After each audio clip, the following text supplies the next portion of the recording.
Bienvenue dans l'exercice 7 du chapitre 2. Ici, on nous donne V de 0 égale à 2, V de n plus 1 égale à 3 quarts de V de n. 1. Déterminer la nature de la suite. 2. Étudier son sens de variation. 3. Trouver la limite lorsque n tend vers l'infini. C'est parti.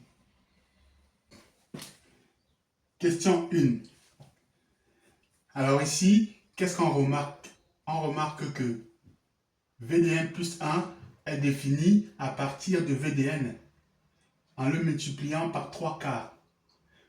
Cela signifie que notre suite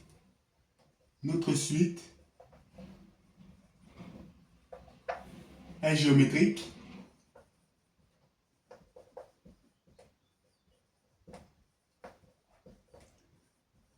de raison Q égale à 3 quarts. Ok? Tout simplement. Dans la question 1, était facile à trouver. Et là, je peux déterminer mon V de n qui est égal à V de 0 multiplié par Q exposant n. C'est donc égal à V de 0, c'est 2. 2 multiplié par 3 quarts. Ok? Exposant n.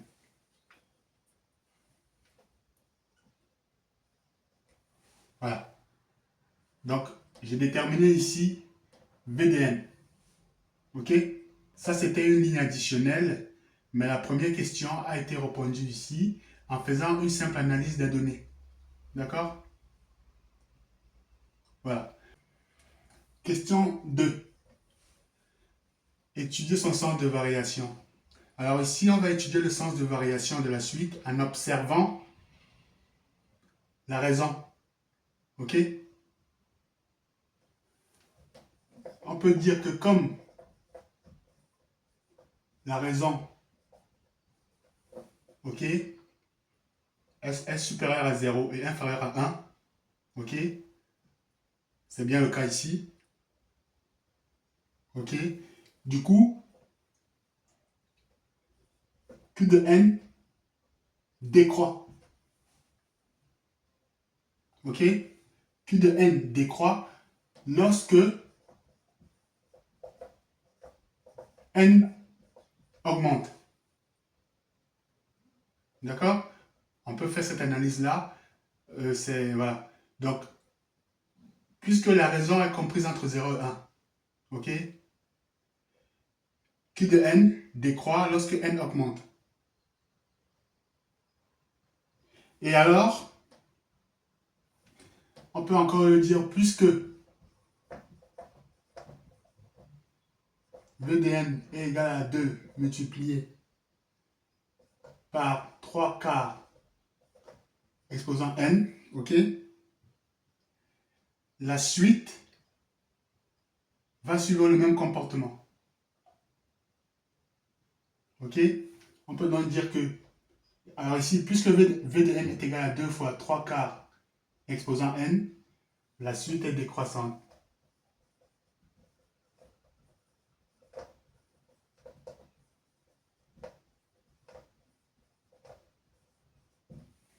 Ok? Donc voilà, on n'est pas toujours obligé de faire les calculs. Parfois, on peut raisonner. Ok? Ici, il fallait simplement raisonner, comme on l'a fait ici. Et voilà, et on peut répondre à la question, juste avec du raisonnement, sans forcément faire trop de calculs. On pourra faire les calculs et démontrer tout ça, mais en raisonnant, ça fonctionne également. Ok? Donc là, pour la question 2, on vient d'y répondre. Question 3. Alors ici, on peut se servir de la question précédente. Ok? Donc, dans la question 3, on demande trouver la limite lorsque n tend vers l'infini.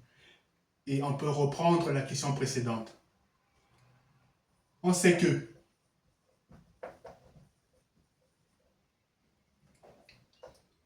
si, ok, la raison est comprise entre 0 et 1. Ok? Alors, Q de n tend vers 0. Ok? On sait que si la raison est comprise entre 0 et 1, alors Q de n tend vers 0, ok, lorsque n tend vers l'infini. Ok? V de n est égal à 2 multiplié par 3 quarts de n, ok? Ça fait 2 fois 0, qui est égal à 0. Donc ici, on peut faire une conclusion.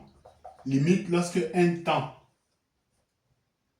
vers plus l'infini, ok, de V de n égale à 0. Maintenant, pour la petite vérification, on peut par exemple prendre ce terme-ci, ok, 3 quarts exposant n, ok. Si par exemple n est égal à disons 3, ok, on aura 0,421, ok. Lorsque n est égal à 5, on aura 0,237. Vous voyez que on est en train de se rapprocher de 0. Maintenant, allons plus loin. Prenons n égale à 1000. Lorsque n égale à 1000, eh bien on a 0. Voilà. Donc ça montre très bien que la limite de la suite, lorsque n tend vers l'infini, c'est-à-dire que n devient de plus en plus grand, eh bien, est égal à 0.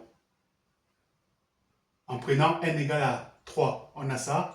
N égale à 5, on a ça. On voit bien qu'on se rapproche de 0. Mais lorsqu'on va plus loin et qu'on met n à 1000, on a 0. Ok? Donc c'était juste pour la petite vérification, pour montrer qu'effectivement, notre suite, lorsque n tend vers l'infini, est égal à 0. Donc voilà ce qu'il y avait à dire dans cet exercice. Ok? Voilà, il y avait beaucoup d'analyse, très peu de calcul. Ça arrive de ne pas avoir à faire de calcul, mais plutôt de l'analyse. Ok? Et c'est exactement ce qu'on a fait ici. Donc si vous avez des questions, vous les posez. Sinon, rendez-vous dans l'exercice numéro 8.